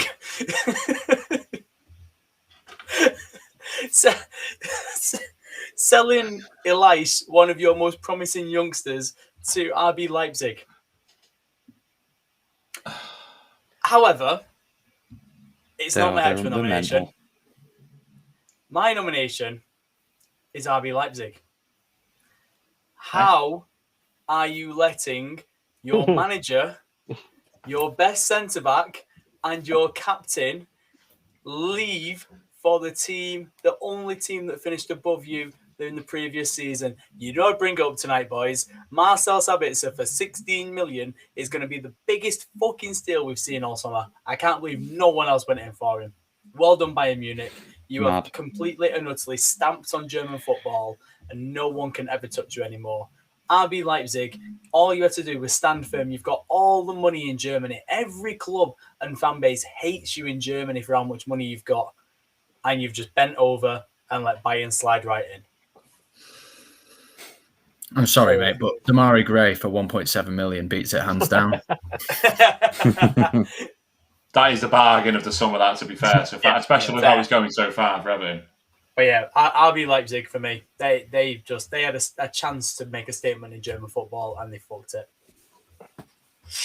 I reckon that the rest of the sort of fan base in Germany must love that, though, because although Leipzig is the team that's not owned by the fans and, you know, they're the sellouts that cashed in and it's all money and everything, the fact that they will always play second fiddle to a fan-run club and sell all their best players, and the manager goes to a fan-run club and everything. Like, the rest of the teams and the fan bases for all the other teams must be looking at sort of like Red Bull Leipzig and thinking, tough, glad that's happened to you. Yeah. Unlucky. Yeah. Right, I'll throw one out there. I went to Arsenal last week on the podcast for the Dickhead of the Week, and I'm going straight back there again this week. And I'll continue to keep going there. I think they might be the new Celtic Scottish football. I was about to say you're a fan of the new Celtic. Granit Xhaka in particular.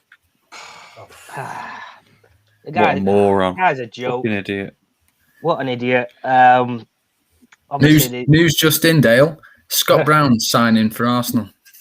Oh, inject that into my veins. Oh, do you know what? I'd kick off royally there now. Imagine. Replacement for Granit Xhaka. But, you know, they've obviously they've not had the best of starts, and then to go to City on game week 3, fall 2-0 behind in the first 15 minutes or so, and then your so-called captain, leader in the middle of the park there, goes and gets himself sent off.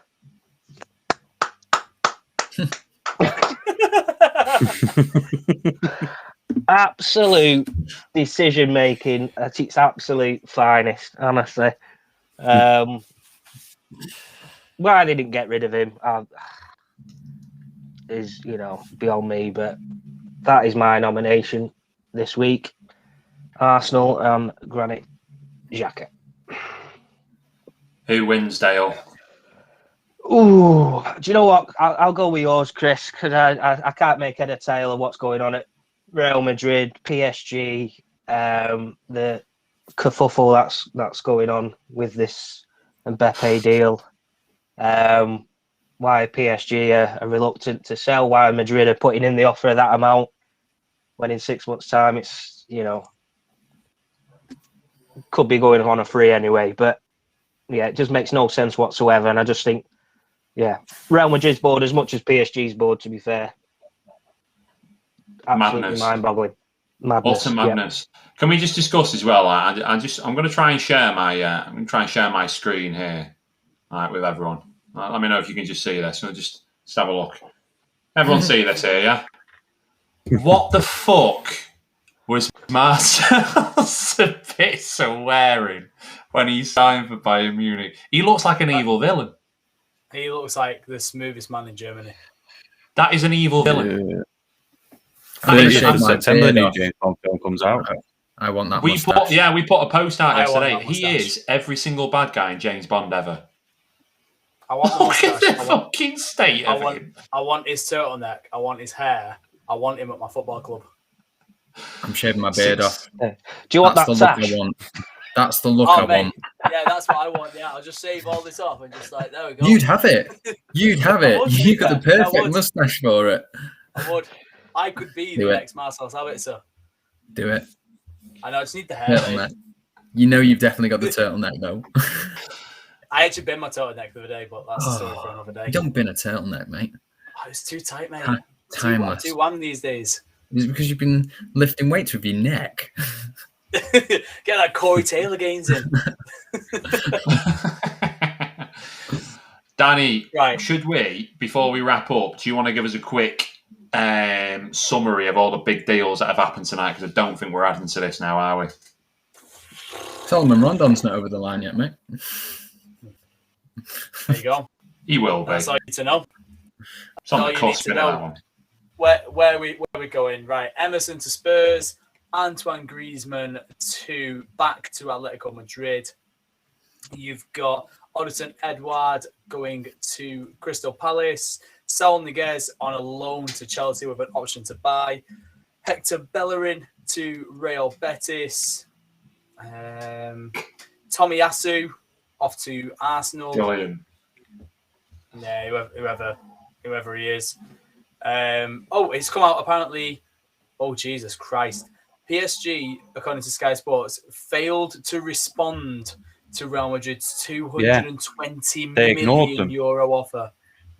Yeah, that's what I heard. They just stopped replying, just left them on red. I was going to say, PSG just left Real Madrid on red. Unreal. Ghosted. Luke de Jong going to Barcelona.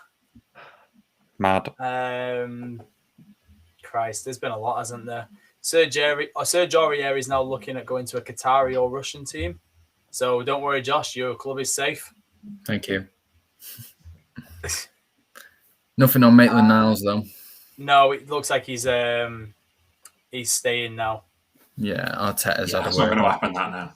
Camavinga to Real Madrid, obviously one of the biggest ones of the window, could potentially end up being one of the biggest ones of the window, really.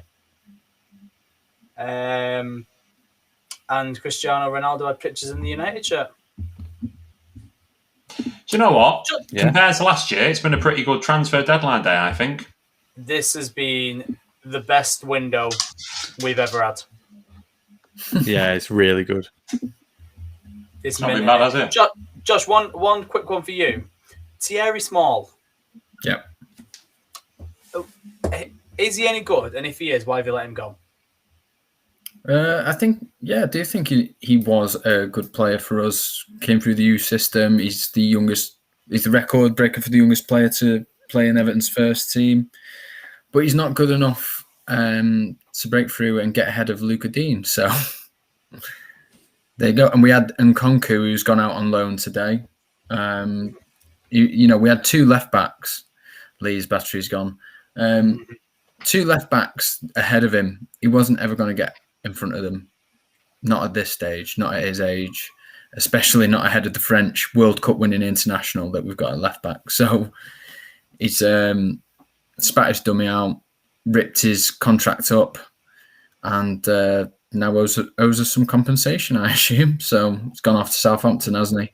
I still can't see him getting in the first team at Southampton either. So he's one of those ones that'll just fade off into the background. They'll probably go out on loan 1 or 2 seasons, and then somebody in the Championship will buy him. Won't really hit the ground running, and then you'll see him in League One in about 4 or 5 years. Fair play. That's my assessment of him. It's a shame, really, you know. It is a shame. It's not nice to see players, you know, sort of just seeing their arse with your team and ripping up contracts. How often do you hear about that? It's obviously been dealt with quite poorly, but it also sounds like the player has something to do with that, and his attitude stinks a little bit. So don't really want players like that in the team, no matter how old they are. So yeah, it's a bit of a shame, but there'll be other players that come through the youth system. Yeah, absolutely agree. We've got 2 final points before we leave, boys. Little cheeky one for the fantasy footballers, if you fancy. Mark Cucurella, who's just signed for Brighton, come out of the Barcelona academy, is down as a defender for £5 million. That is very interesting. Thoroughbred midfielder, if not winger, and he's down as a defender. So there's a cheeky one for the old Gareth Bale tactic, if we all used that a few years ago. And finally, one final point here. Just the merry-go-round to back up what we said about Barcelona. Let me find it. Don't tell me I've scored past it and it's just disappeared.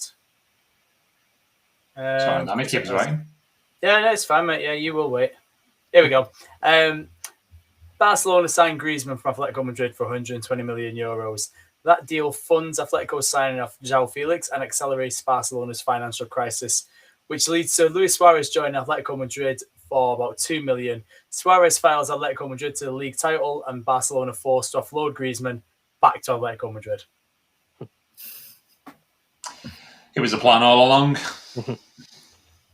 You have to feel sorry for Laporta because he's walked into an absolute shit show and he's lost everything, including his credibility. Yeah. Right, I've got one last thing before we go. There we go.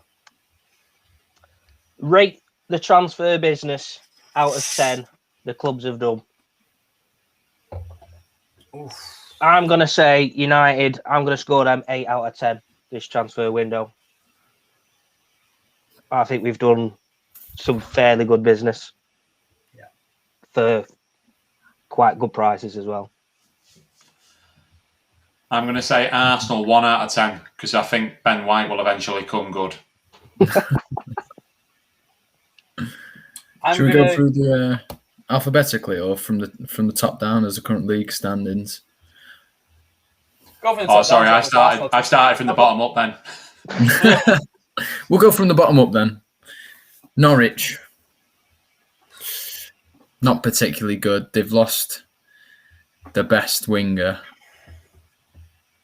But they've got some good players in. Hernandez leaving was a weird one. They've got some good players in, though. Especially loans. Like Billy Gilmore's going to be a good player. Gilmore's a great shout, but Brandon Williams is going to get absolutely found out and he'll never play for United again. Nah, I have faith in Williams. I think he's a decent player. 5 out of 10. 5 out of 10, I'll give Norwich. I'd say 3 out of 10 for Norwich. I was going to say 3, yeah. I'll say 4 then. I'll go in the middle. Go on then. Wolves. They've not really done much, I don't think. Trincao, is it? Trincao, yeah. Decent. If they would have got Sanchez, I would have given him a 6, but I think as it stands, a 5. Yeah, I think it's middle of the road for Wolves, isn't it? 5, yeah. I think they've probably done better with their ability to keep hold of players than bring players in. Like, obviously, keeping Traore in the club. They replaced who they needed to replace. Like, Patricio going needed a replacement. Yeah. They've definitely done well in keeping players, 100%. So on that basis, I'm going to give them a 6. I'll give them a 6. Who's next? Newcastle. Newcastle. 0. 1 for Joe Willock. No, That's yeah, it. they got Willock in, didn't they? He did well for him back end of last season. So, Yeah. but They've It's kept saying never- Maximin. They've kept saying Maximin, and Yeah. they brought Willock in. I'm going 2. I give them a That's posh. 3. I give them a 3. They broke the 3. bank for Willock. I'm going to have a bit of faith in him. Burnley. They signed Max Cornet. I'm going to say a 6. I think they brought in Max Cornet. You got to bear in mind, this is Burnley we're talking about, and to bring in a player like Cornet, who has played at the level that he has, that's not really something Burnley have done before. I think they've took risks in this window where they normally wouldn't, and I quite like it. They've been quite ballsy. So I'm going to say a 6. I'm They going to stepped say out of the comfort zone. I'm going to say a -2 because they signed someone that wasn't English. So they've got rid of Brexit FC. So I'm not interested. Hey, they did bring in Aaron Lennon, apparently. Yeah, they re-signed him, didn't they? They re-signed him. That brings him up to a 10 then. Yeah. They re-signed him and then played him 10 minutes later. Apparently they've signed some Welsh lad today as well. Connor Roberts. Yeah, Connor Roberts. He's a decent player. He's a good player. Who did he play for, Connor Roberts? He played for not Swansea. What was it, Swansea? Yes, No, they've signed him from Swansea. Swansea. He was from Signed Swansea, him from Swansea, yeah. So what are we rating that? We've had a mixed bag there. We've got like I'd say 10 6. Aaron Lennon. I think they've had a good window, Burnley. I'm saying I 6. like a 3, really. Yeah. I'll go 4. 4. Fucking no pleasing you lot. Leeds United. Ooh. 6. Yeah. Yeah, I mean, middle of the road. They've done okay they signed Harrison on a permanent, didn't they? And they've just got Dan James in. James. They haven't really let anyone. Well, Alioski, he's left, hasn't he? Yeah, they brought in Junior Firpo as well. Yeah. I'd probably go 5 or 6. Who's Christopher Clayson? Some Norwegian lad. Goalkeeper. Never heard of him? No. Right. Crystal Palace. I think they've had a good window. I'm going high. I'm going about an 8. I'm saying 7 because the jury's out on some of the players. We don't know how it's going to work out. But in terms of the business and the prices that they spent, looks all right. Like we were saying about Edouard before, 15 million is not a risk for a player who could have a very high upside. Yeah. It's that Mark Guehi, is it, that they signed from Chelsea that a lot of people were looking at. And and Vieira apparently is a massive fan of this lad, and was willing to really go the distance with some of the top clubs to get his name like in the team sheet, and they've done well to get him, I think. If defending off the top clubs, and Chelsea were pretty keen on keeping him, I believe. So, and then obviously you've got Will Hughes. We know how steady Will Hughes is. He's been a good player in whatever midfield he's played in for the last 5 seasons. So I think he could be a good signing for them. Agree. I'm going to give them a 7. 7's fair, I think. 7. Yeah, 7 or 8. I think he's good. Southampton. 2. Selling Danny Ings wasn't good. Yeah, you can't sell Danny Ings. Disagree. I think they've had a very solid window. I think the youngsters they've brought in, especially that Livramento, looks fantastic. He looks good, to be fair. Adam Armstrong looks electric. Losing Yannick Vestergaard. He had 3 good months in 2 years. I think that's a good thing to get rid of. I think bringing in, they've managed to keep James Ward-Prowse. And let's be honest, they were always losing Danny Ings. So to not sell him to a top 6 club, I think is brilliant, and still get 30 million for him. I think that's good business, mate. I'm putting them like a strong 6. You persuaded me, Danny. I'll give him a 3.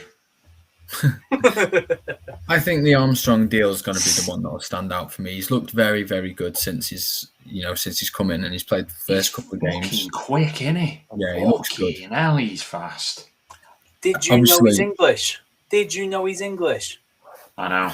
Turn up for the Bucks are. Is he going to play right for back. England? No. Another right back. I'm going to give them a 5 just because they've obviously let Ings go. They've brought in Armstrong. I think it balances it out a little bit. Mm-hmm.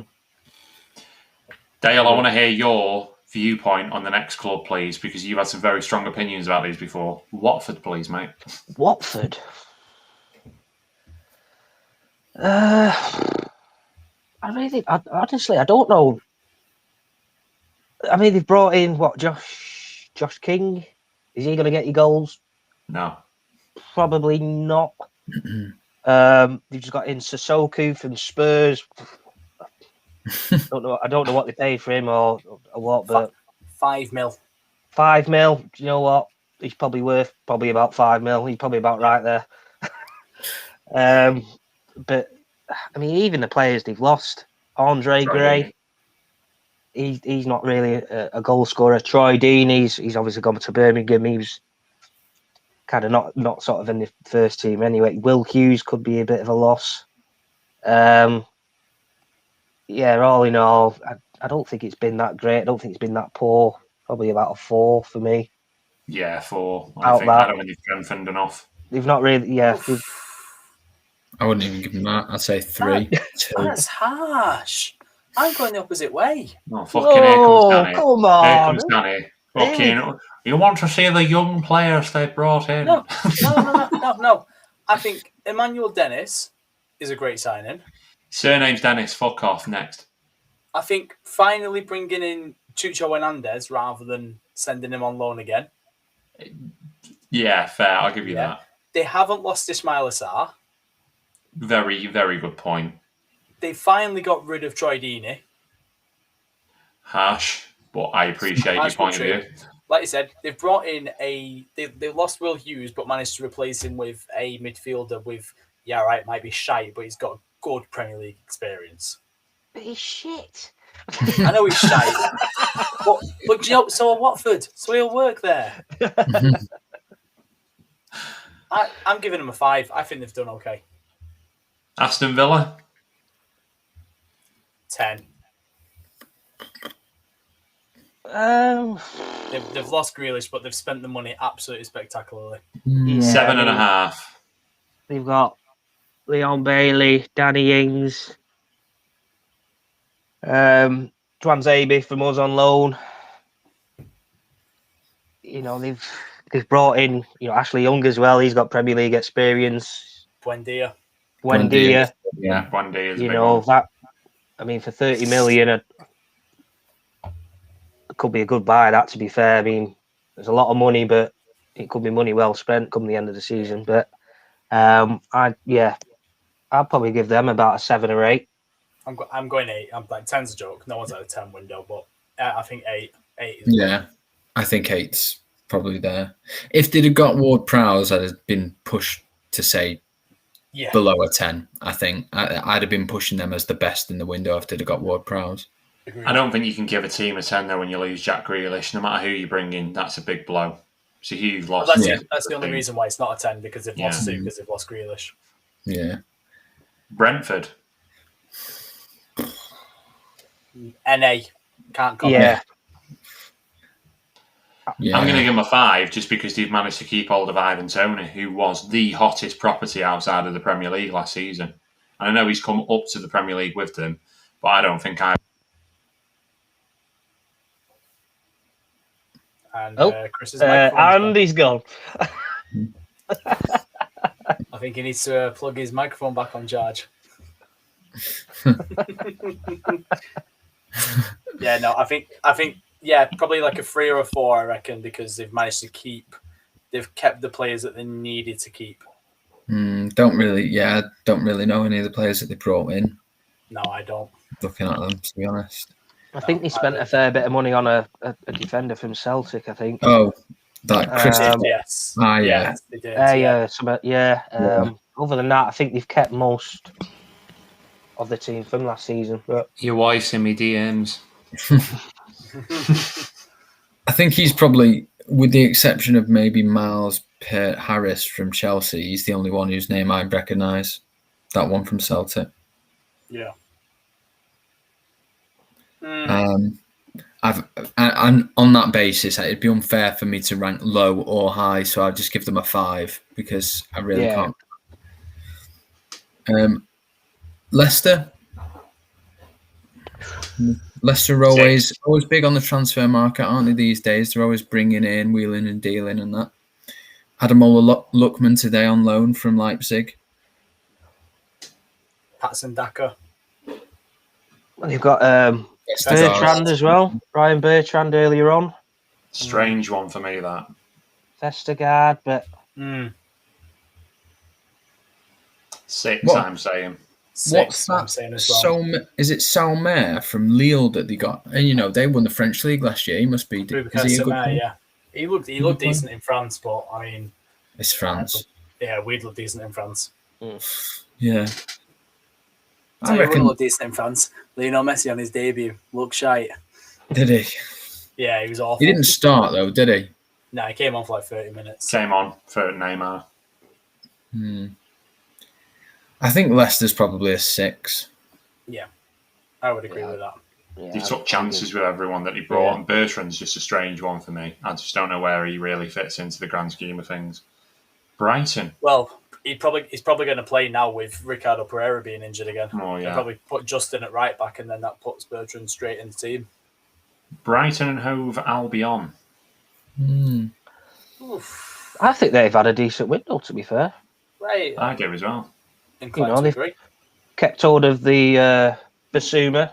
They've just brought in that chap from, was it Getafe? Yeah, Cucurella. No real sort of... There's only Ben White that really left. Departure. Well, they lost Ben White, but got 50 million. Good amount of money, really. Yeah. We said that, didn't we, in the podcast, that he's not worth 50 million, so they've done well there to get that sort of fee for him. Agree. I don't think it's been a good window, but I don't think it particularly needed to be a great window for them.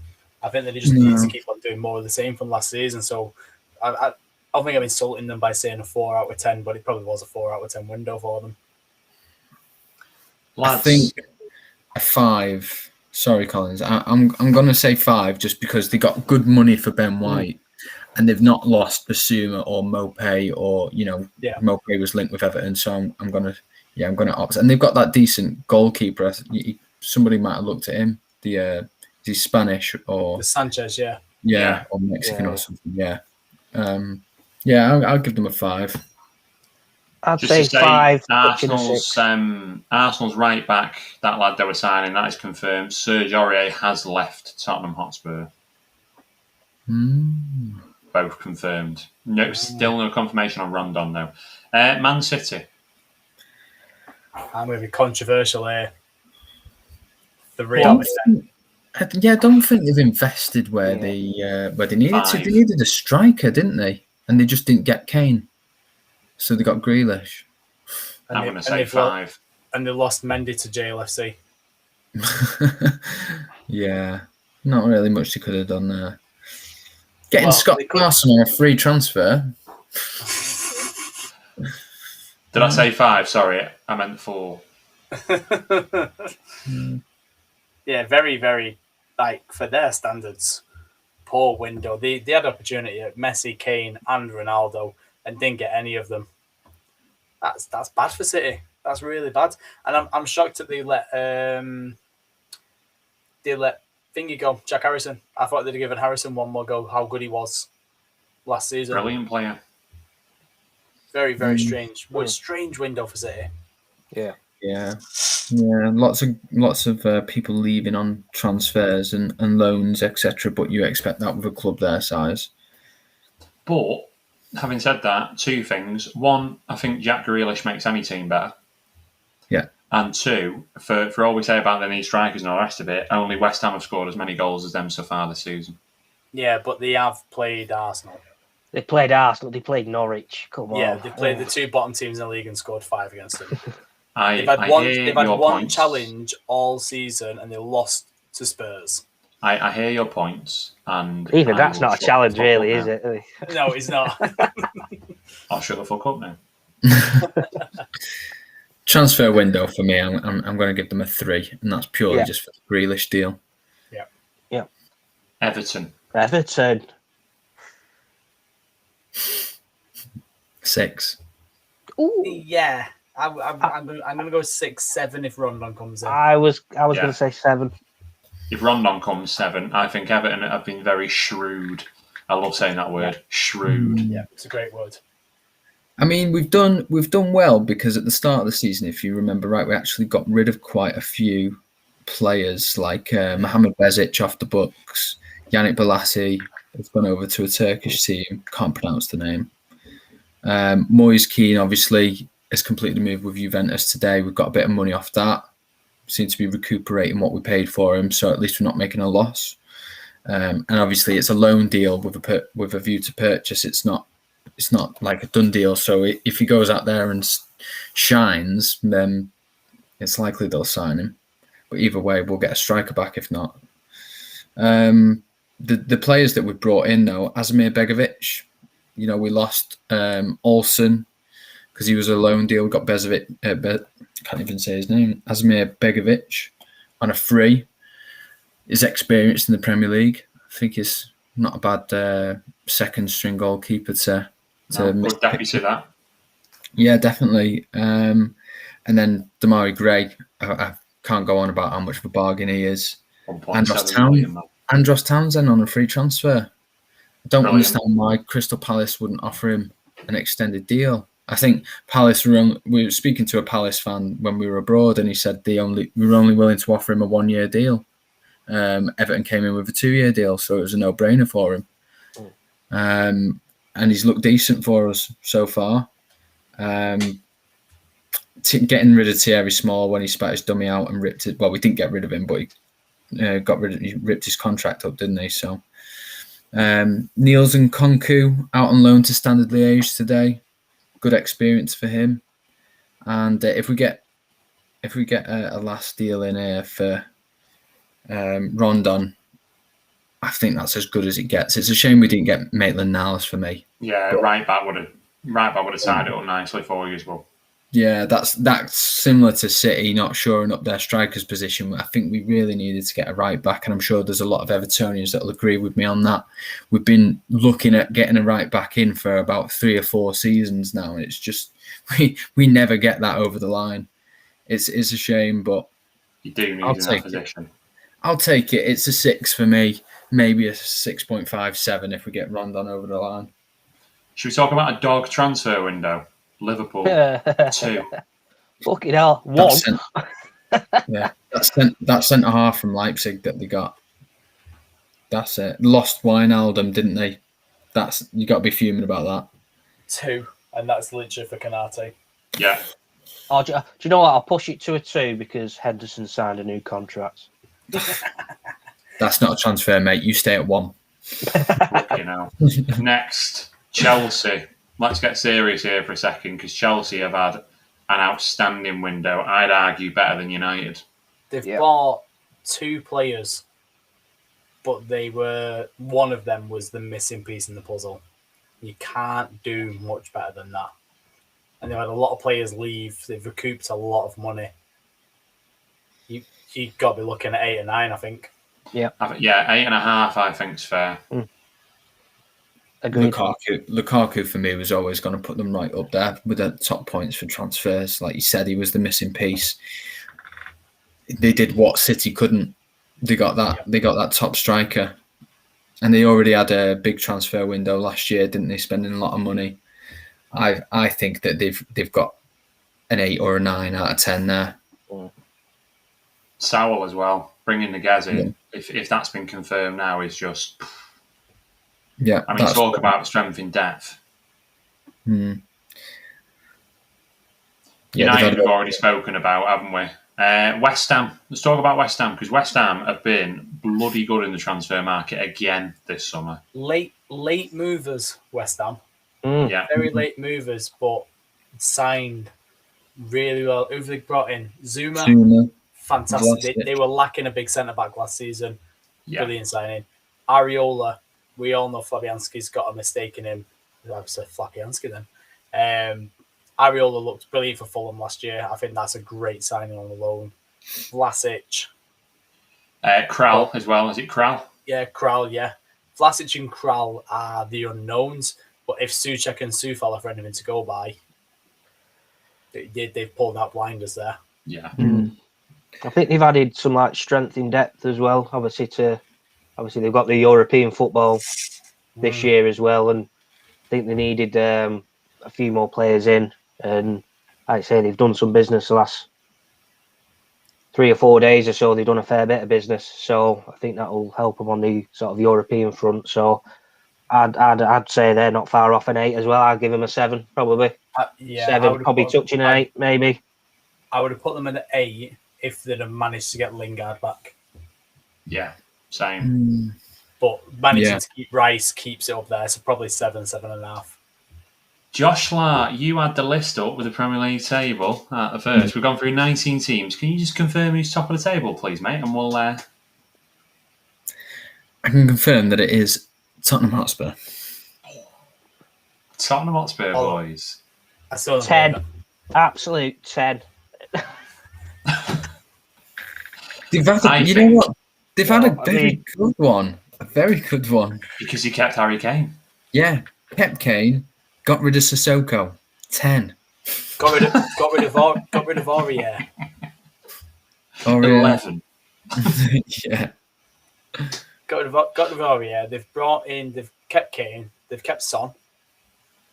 Yeah, Son's another. So people don't talk about Son enough. He is the heartbeat of that team, as far as I'm concerned. Brought in Emerson. Given Dele Alli a new leash in life. Mm-hmm. A new leash in life. A new lease on life. Oliver Skip, who's looked really good. Yeah, he looked tremendous last season. Got rid of Lamella. Yeah, brought in Ryan Gill. I think they've had a decent window, Spurs. Yeah, solid 7. What's that? Romero, the centre back. I think it's an 8 for me, just because Kane is the one. Yeah. They've kept hold of Son and Kane, the 2 talisman up front. I think for them, they've done very well there, keeping hold of both of them. Agreed. And on that note, what time is it? On that note, well, there's time for one final comment, and that is from Tim Frost. Areola should have gone to Brest. That would have been Nice. Hey! I'm so glad you piped up with that. I'm thinking of a word. Nonce. something Monaco. Anyway, thank you very much for joining us. Anyone that has watched or listened, I think we're going to chop this up into 2 parts because that is a marathon. The transfer window is officially closed. I needed Jim White and Lee to just fucking do his big closure sign there, but his laptop's died. Yeah, transfer window closed, so I'm sure we'll be back next week to discuss more transfer fallout because we're not talking about international football because international football is wank. It is. So find us on all social medias. Search for us on Twitter, Facebook, YouTube, Instagram, Twitch. Oh, what are we on here? That is Rondon on Everton official. There you go. It's not a big deal, but it gets us up to a 7 out of 10 on the transfers, boys. Oh, aye. Excellent work. Find us at We Are 4M1T. Subscribe to us on our YouTube channel. Search for 4M1T or 4Manx1 Toffee. Thank you very much to all the podcast boys and anyone in the comments from YouTube, Twitch, and Periscope tonight. It's been very much appreciated. But from myself, Chris, Josh, Dale, and Lee, who has departed us early, what a fucking window. Good night, everyone. Good night.